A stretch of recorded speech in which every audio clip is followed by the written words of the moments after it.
Ejercicio de campo eléctrico debido a cargas puntuales. Una carga puntual, Q1, igual a menos 4 nanocoulombs, se encuentra en el punto X igual a 0.600 metros, Y igual a 0.800 metros, mientras que una segunda carga Q2 de más 6 nanocoulombs está en el punto con coordenadas X igual a 0.600 metros y Y igual a 0. Calcule la magnitud y dirección del campo eléctrico neto en el origen debido a estas dos cargas puntuales. Bueno, el campo eléctrico debido a cargas puntuales. El campo eléctrico debido a una carga puntual lo podemos obtener para una única carga puntual. La magnitud de dicho campo eléctrico va a ser igual a la constante K por la magnitud de la carga dividido la distancia que hay entre la carga, supongamos esta carga positiva, y el punto en el cual nosotros querramos determinar el campo eléctrico.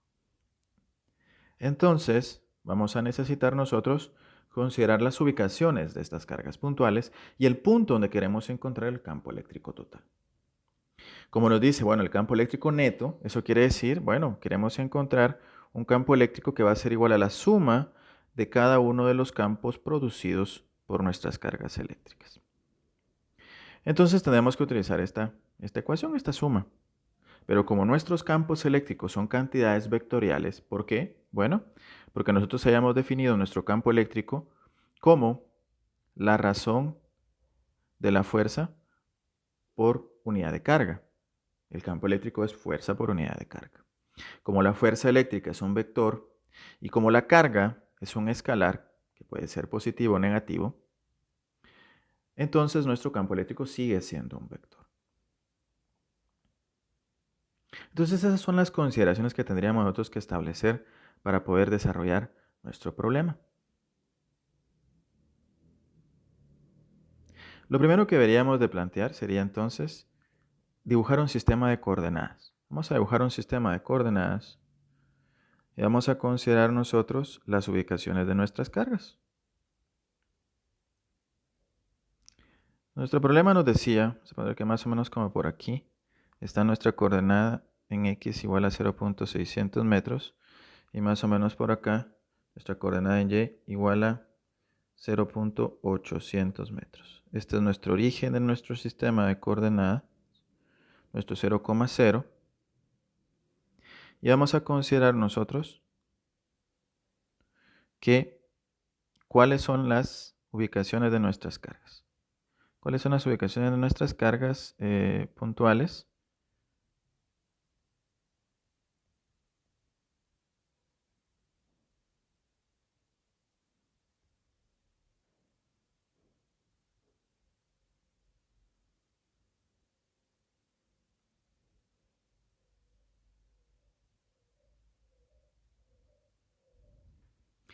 Según el enunciado del problema, nuestra carga Q1, que es negativa, tiene coordenadas X igual a 0.600 metros y Y igual a 0.800 metros.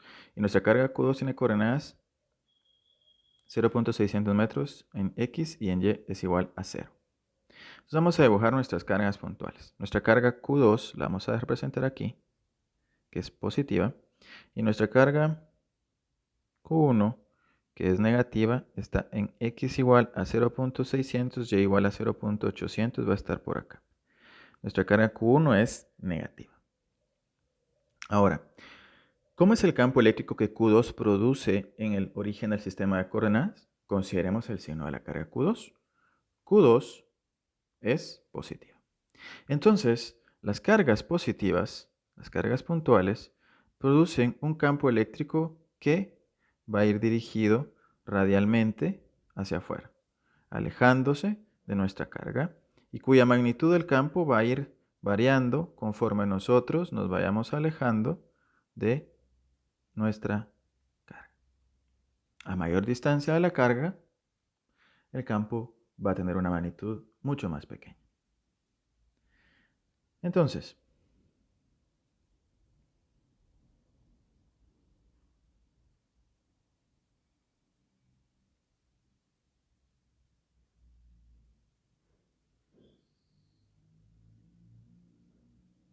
¿qué vamos a considerar? El campo que Q2 produce en el origen del sistema de coordenadas va a ir a lo largo de la línea que une la carga y el punto donde queremos nosotros determinar el campo. Como la carga Q2 es positiva, el campo va a ir alejándose de la carga. Va a ir en esta dirección, el campo eléctrico debido a la carga 2. Y en el caso de la carga Q1, el campo va a ir a lo largo de la línea que une el origen del sistema de coordenadas y Q1. Pero como Q1 es, de acuerdo al enunciado de nuestro problema, negativa, entonces la dirección del campo debe de ser radialmente hacia nuestra carga Q1. De tal manera que nuestro vector de campo Q1 va a formar un ángulo con el eje X positivo, un ángulo que vamos a denominar θ, mientras que E2, nuestro campo eléctrico 2, pues va a ir en dirección X negativo. Entonces, ¿qué tendríamos que considerar nosotros aquí? Tendríamos que considerar que nuestro campo eléctrico 1 va a tener componentes. Va a tener una componente que va a ir a lo largo del eje X positivo y una componente que va a ir a lo largo del eje Y positivo, o paralela, digamos, en este caso. Y la hipotenusa de ese triángulo que se nos forma ahí sería la magnitud de nuestro campo. Entonces, nuestro campo eléctrico 1 va a ser igual a una componente en X más una componente en Y. ¿A qué sería igual la componente en X? Aquí sería igual a componente en Y. Tendríamos que considerar nosotros que la componente en X se relaciona con el ángulo θ y con la hipotenusa de nuestro triángulo que tenemos representado aquí, en este caso la hipotenusa es la magnitud, o con la función coseno. Podemos decir nosotros coseno de θ es igual al cateto adyacente al ángulo dividido la magnitud de nuestro campo eléctrico. Entonces, la componente en X va a ser igual a la magnitud por coseno de θ.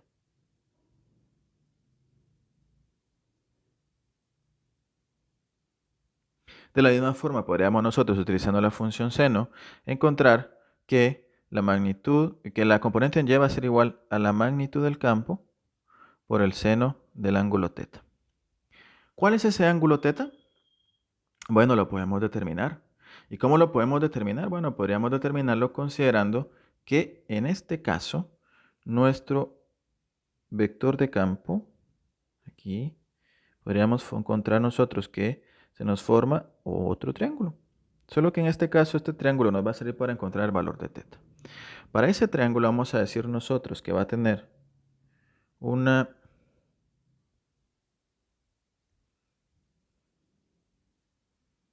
nuestro triángulo va a tener una componente en Y que va a ser 0.800 metros y una componente en X que va a ser de 0.600. Ahora, también nos va a interesar a nosotros la hipotenusa de este triángulo. ¿Por qué? Pues nos va a interesar la hipotenusa porque en nuestra ecuación para determinar nosotros cuál es la magnitud del campo, vamos a necesitar saber cuál es nuestra distancia que existe entre la carga y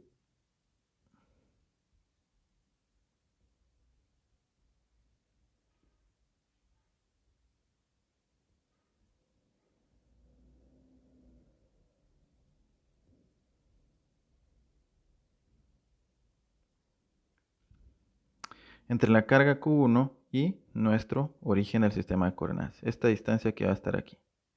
Entonces necesitamos encontrar eso. Para eso vamos a decir nosotros R al cuadrado es igual a 0.600 al cuadrado más 0.800 al cuadrado. Vamos a utilizar Pitágoras. El cuadrado de la hipotenusa es igual a la suma de los cuadrados de los catetos. De tal manera que, despejando aquí, para nuestro valor de R nos quedaría que es igual a 1 metro. Entonces ya tenemos nuestros datos. Ya sabemos cuánto es el valor de R, sabemos la carga y sabemos la constante K. Podemos calcular la magnitud de nuestro campo eléctrico 1. Va a ser igual a 9 por 10 a la 9 newton por metro cuadrado sobre unidad de Coulomb al cuadrado multiplicado por la magnitud, en este caso la magnitud de la carga Q1, tendríamos nosotros que considerar que la carga Q1 es negativa, es menos 4 nanocoulombs, entonces vamos a decir, bueno, por valor absoluto de menos 4 por 10 a la menos 9 coulombs dividido 1 metro elevado al cuadrado. Y esto nos va a dar a nosotros 36 newton por unidad de coulomb. Esa va a ser nuestra magnitud para nuestro campo eléctrico 1. Entonces, íbamos a utilizar nosotros esta expresión para venir indicar o expresar nuestro vector de campo en términos de sus componentes. Entonces vamos a utilizar esa expresión. Vamos a decir, el campo eléctrico 1 va a ser igual a la componente en X multiplicado por el vector unitario Y más la componente en Y multiplicado por el vector unitario J. Ahora, aquí es igual E1X, pues a la magnitud del campo por coseno de teta, y E1Y o E sub 1Y es igual a la magnitud del campo por seno de teta. No hemos hallado teta. ¿Cuál es el valor de teta? Bueno, vamos a decir, viendo nuestro triángulo acá, podemos relacionar nuestro cateto opuesto al ángulo y nuestro cateto adyacente utilizando la función tangente. Podemos decir nosotros, tangente de teta es igual a 0.800 dividido 0.600. Eso nos daría que teta es igual a la tangente inversa de 4 tercios, que es igual a 53.1 grados redondeado a 3 cifras significativas. Entonces, podríamos decir que la magnitud del vector de campo 1 va a ser igual, mejor dicho, que el vector de campo 1 expresado en términos de sus componentes va a ser igual a su magnitud por el coseno de teta multiplicado por el vector unitario Y más la magnitud del campo por el seno de teta multiplicado por el vector unitario J. Podemos sacar factor común aquí y podemos expresar ese campo de esta manera. Y una vez tenemos eso, podemos sustituir nuestros datos. De tal manera que el campo eléctrico 1 sería 36 newton por unidad de Coulomb multiplicado por coseno de 53.1 en I más seno de 53.1 en J. Y eso nos daría a nosotros nuestro campo expresado en términos de sus componentes, que sería igual a 21.6 newton coulomb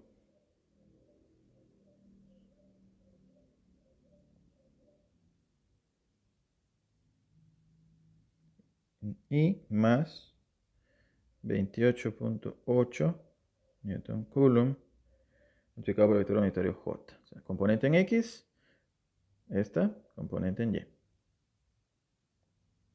Ya tenemos nuestro primer campo. Una vez hemos calculado el campo eléctrico debido a la carga puntual Q1, ahora podemos calcular el campo eléctrico debido a la carga puntual Q2. En este caso, el campo eléctrico debido a la carga puntual Q2 va a ser mucho más sencillo de calcular. ¿Por qué? Porque si notamos en la figura, el campo eléctrico solo tendría componente a lo largo del eje X, y esa componente iría en dirección X negativa.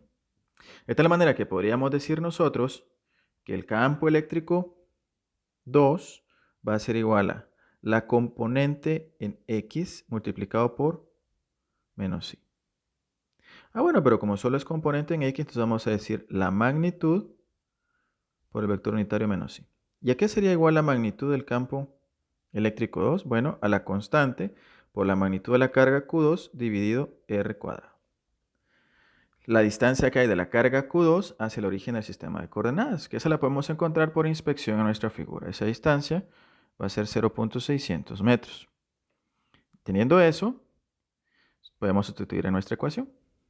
Esto sería igual a 9 por 10 a la 9 newton por metro cuadrado sobre coulomb cuadrado por el valor absoluto de Q2. Q2 para nosotros era positiva. Tiene un valor de más 6 nanocoulombs. Es igual a más 6 nanocoulombs. Entonces, nuestra magnitud, valor absoluto de 6 por 10 a la menos 9 coulombs dividido 0.600 metros al cuadrado. Eso nos daría a nosotros la magnitud del campo eléctrico 2, que sería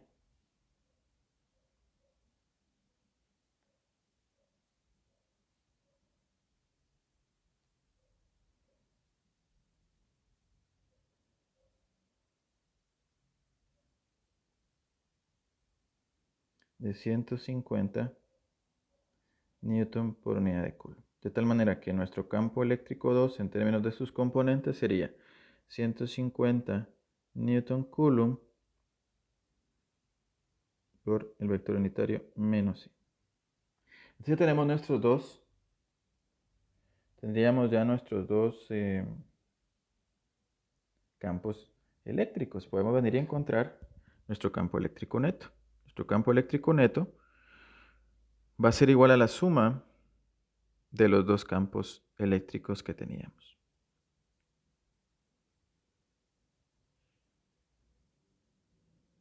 Entonces, nuestro primer campo eléctrico es igual a 21.6 en I y 28.8 en J.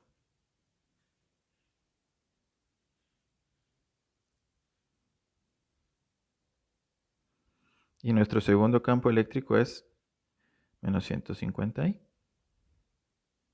De tal manera que esto nos daría a nosotros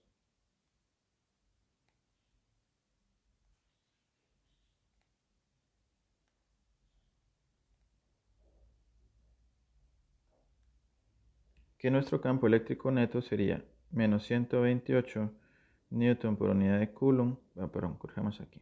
Vamos a decir 128 newton por unidad de coulomb por menos I más 28.8 newton coulomb en J. Entonces, detenemos nuestro campo en términos de las componentes.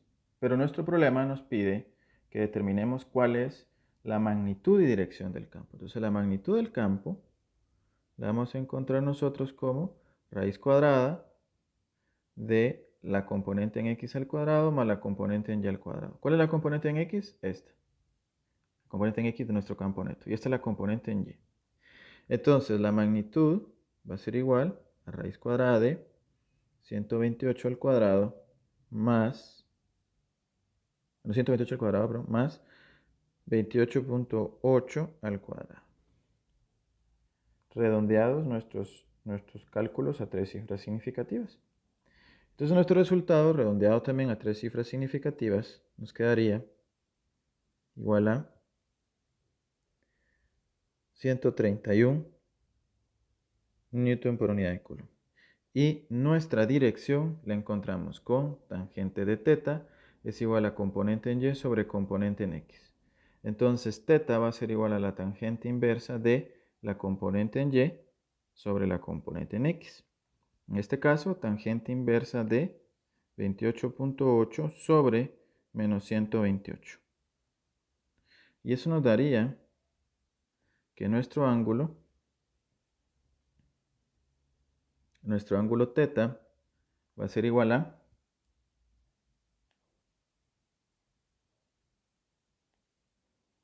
menos 12.6. Ahora, nuestros resultados para las direcciones de los vectores, por convención, siempre se dan con el ángulo para nuestros vectores en dos dimensiones medidos del eje x positivo en sentido antihorario. Cuando nuestro ángulo nos queda negativo, no está medido la dirección de nuestro vector en forma convencional. Tenemos que considerar cuáles son las componentes de nuestros vectores. En este caso, o nuestro vector, mejor dicho, nuestro vector de campo eléctrico neto. En este caso, la componente en x es negativa y la componente en y es positiva. ¿Eso qué significa?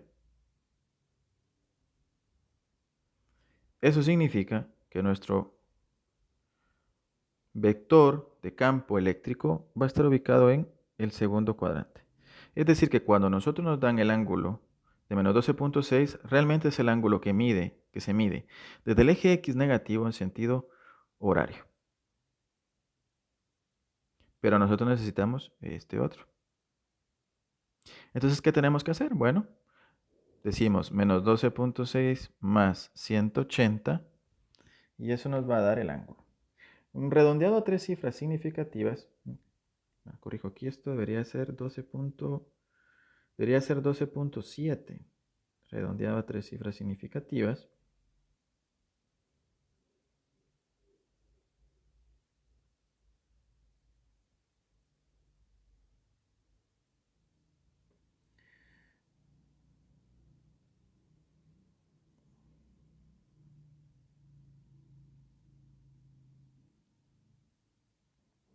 Entonces el ángulo sería, redondeado a tres cifras, 167 grados. De tal manera que podríamos decir nosotros que nuestro campo eléctrico va a tener una magnitud de 131 newton por unidad de Coulomb y una dirección de 167 grados. Y esa sería la respuesta de nuestro problema.